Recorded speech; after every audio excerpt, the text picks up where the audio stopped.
bienvenue pour ce nouvel épisode de mon podcast Tricot. Je m'appelle Nam et vous pouvez me retrouver sur les réseaux sociaux, principalement Instagram et Ravelry, avec le pseudo MyNam. Sans plus attendre, passons au projet terminé.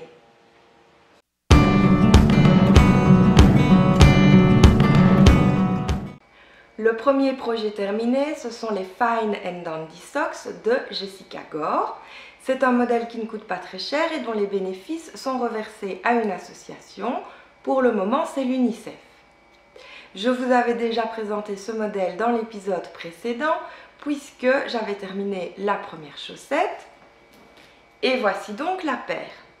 C'est la numéro 3 dans le cal La boîte à chaussettes 2017, organisée par Laura, utilisatrice 42, sur son groupe Ravelry, podcast tricot belge d'utilisatrice 42. Le fil utilisé, c'est de la Hedgehog Fibers Sock Yarn. Il y a 400 mètres pour 100 grammes.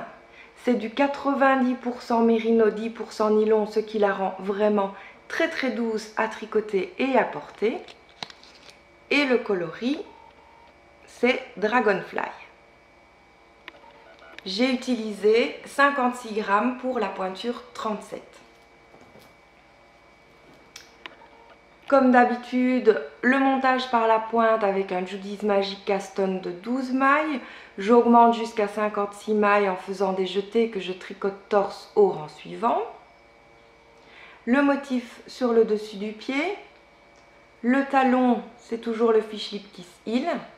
Le motif sur la tige et des côtes un torse. Pour le rabattage, c'est le Simple Stretchy Bindoff qui pour cette fois est vraiment très élastique. Je n'ai eu aucun mal à passer le pied dans la chaussette. J'ai donc détricoté le rabattage des deux paires précédentes pour pouvoir refaire avec celui-ci et je n'ai plus aucun souci. Le motif se retient vraiment très facilement. Bon, quelquefois j'ai mal compté mes rangs, j'ai été un peu distraite et donc il y a parfois 5 rangs au lieu de 4 entre les petites fleurs. Et en ce qui concerne les fleurs en elles-mêmes, j'ai parfois eu un peu de mal avec le dernier brin puisqu'il glissait de mon aiguille et que je le perdais et qu'il fallait donc recommencer. Mais sinon, aucune difficulté particulière. Je trouve le fil magnifique et vraiment ce sont les plus douces que j'ai pu tester jusqu'à présent en termes de chaussettes. Apparemment la base a changé depuis, il faudrait que j'essaye la nouvelle base, mais pour cela je devrais faire un achat et pour le moment je suis en no-buy jusqu'au 30 juin. Donc voilà, c'était le premier projet terminé. Le second projet terminé à vous montrer, c'est mon petit gilet rayé d'Isabelle Milleret que je portais juste avant. Je viens de l'enlever pour pouvoir vous le montrer. Je l'ai inscrit dans le cal Quand les pelotes bagnodent, organisé par Mélina le petit panda sur son groupe Ravelry In a Panda's World. J'ai choisi le thème numéro 6 de juin, Fais péter les couleurs. En effet, j'aurais pu l'inscrire dans le thème 10 d'octobre, Jamais sans mon gilet, mais je compte bien tricoter un second gilet d'ici la fin de l'année, alors que les couleurs qui pètent, généralement, je n'en tricote pas beaucoup. J'ai donc préféré jouer la sécurité.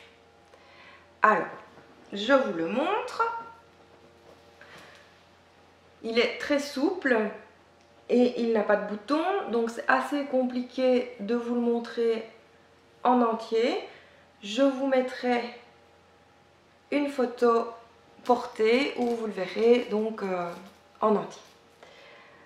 Le fil utilisé pour le noir, c'est de la langue Mérino 200 BB, du 100% Mérino Superwash et il y a 202 mètres pour 100 grammes. Le coloris noir, c'est le 304. Pour les rayures, c'est de la fibre d'art du club Monet de septembre 2011 et il y a 50% de Mérino Superwash et 50% de soie naturelle, 400 mètres pour 100 grammes. Le modèle n'existe qu'en taille M et j'ai utilisé 3 pelotes de noir et tout mon écheveau pour les rayures. J'ai évidemment fait quelques petites modifications du modèle. Tout d'abord, la partie jersey qui termine les manches. J'ai tricoté 28 rangs au lieu de 48. Pour la bordure, j'ai tricoté 7 rangs au lieu de 8. Ce sont des côtes torse 1-1, puisque je trouve que mes côtes 1-1 simples ne sont pas très régulières. Et le rabattage, c'est celui de Xayowei-yu, qui permet donc de respecter les côtes sans avoir la chaînette et sans utiliser d'aiguille à laine. La bordure du bas du gilet, c'est 14 rangs au lieu de 18. Je suis donc un petit peu psychorigide puisque l'encolure faisait 7 rangs. Il était normal que la bordure des poignets fasse également 7 rangs et que la bordure du bas du gilet soit un multiple de 7. Pour les pattes de boutonnage, comme je boutonne rarement mes gilets, je n'ai fait ni les boutonnières et j'ai encore moins cousu les boutons. Quelque chose que je n'apprécie pas de faire, donc si je peux m'en passer, tant mieux. Par contre, le gilet étant un petit peu lâche sur le dessus, si je n'ai pas un t-shirt manche longue ou un petit pull, souvent il glisse et donc il va falloir que j'envisage soit un bouton juste ici au-dessus, soit une petite broche pour pouvoir le fermer. La patte de boutonnage se tricote en relevant les mailles et comme je n'aimais pas le rendu à cause des changements de couleur, j'ai fait un i-cord tout le long pour que ce soit plus propre. Donc voilà, c'était le deuxième projet terminé. Le dernier projet terminé à vous montrer aujourd'hui, ce sont encore des chaussettes. Il s'agit du modèle Ocean Waves de Bees Crafty Design. C'est la paire numéro 4 du cal La boîte à chaussettes 2017 et je l'ai également inscrite dans le cal Quand les pelotes bagnaudent. J'ai choisi le thème 7 vogué sur le grand bleu puisqu'elles sont bleues, que le motif ce sont des petites vagues, le coloris s'appelle Quiberon et le modèle Ocean Waves. Le fil utilisé, c'est celui que m'a offert Magali de l'atelier de Vendée-Plaine, ma NSP, lors de notre dernier échange. Donc c'est de la Madeleine et Philibert, de la soque, et il y a 75% de mérino et 25% de nylon. C'est du 210 mètres pour 50 grammes et le coloris s'appelle Quiberon. Pour ma pointure 37, j'ai utilisé quasiment tous les chevaux puisqu'il me reste 2 grammes. Comme d'habitude, le montage Magic Judith Caston de 12 mailles que j'augmente jusqu'à 56 mailles, le motif sur le dessus du pied, le fish lip kiss heel, le motif sur la tige, des côtes à un torse et le rabattage c'est le Simple Stretchy Bind Off. Donc le motif se retient très facilement, là il n'y a aucun souci. Par contre, normalement la chaussette est prévue pour 66 mailles sur des aiguilles 2,5, ce qui aurait été beaucoup trop grand pour moi. Je tricote sur 56 mailles avec des aiguilles 2,25. Je n'ai donc que 3 motifs en largeur au lieu de 4. Et alors, j'ai fait une petite erreur puisque je n'ai pas le même nombre de motifs sur chaque chaussette. Celle-ci en a 4 sur l'arrière et celle-ci seulement 3. En fait, j'étais tellement emballée par ma deuxième chaussette que j'ai tricoté un motif de trop. Comme il ne me reste que 2 grammes, je n'ai pas osé détricoter pour refaire un motif sur la première et donc il est prévu que je détricote un motif sur la deuxième chaussette. La laine est vraiment très douce, le coloris est juste magnifique et les chaussettes sont très agréables à porter. Donc voilà, c'était le dernier projet terminé.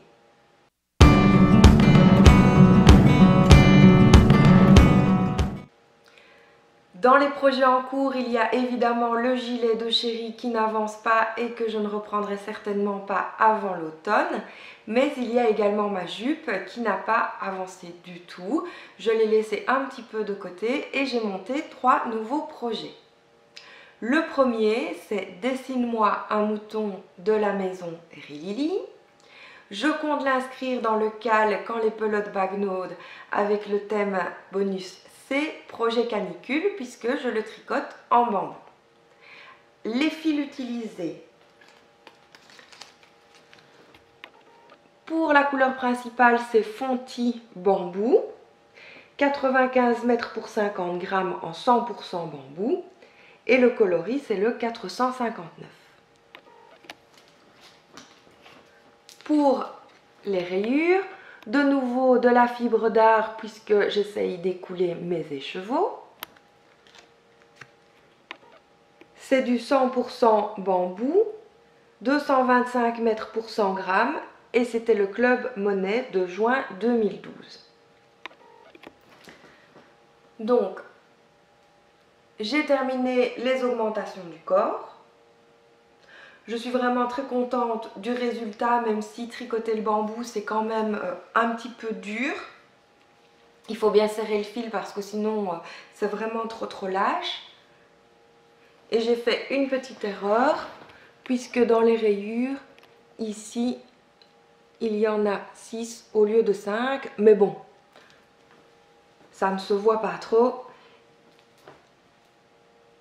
Et comme les rayures, au départ c'est 5, puis 3, puis 5, puis 3, je trouve que ça ne choque pas qu'après il y en ait 6.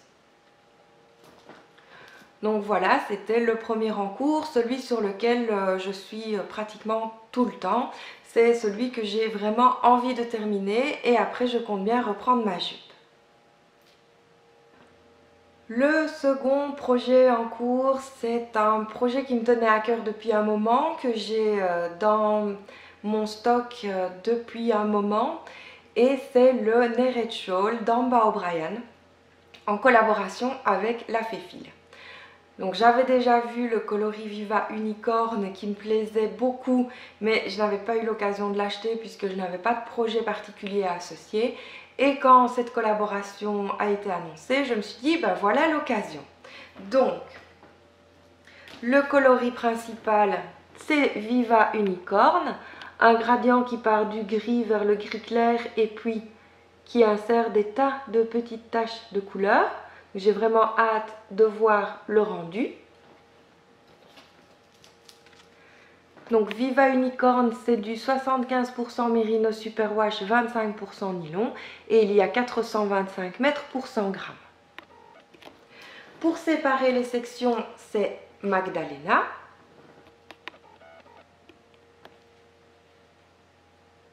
Donc là, il n'y a vraiment que la quantité nécessaire pour le châle puisqu'il s'agit d'un kit. Voici l'étiquette, Magdalena 100% Merino Superwash et il y a 133 mètres pour 30 grammes. Donc, mon tout petit début, le voici. Donc comme vous pouvez le voir, je n'ai fait que 4 sections, il y en a 12 au total pour les augmentations. Et alors derrière, je n'ai pas rentré les fils encore. Normalement, c'est une bordure en jersey. Moi, j'envisage de faire un e-cord et de rentrer tous les petits bouts de fil dedans. Je trouve que c'est beaucoup plus propre. Donc voilà, j'ai hâte de voir comment le gradient va se transformer grâce à ce châle.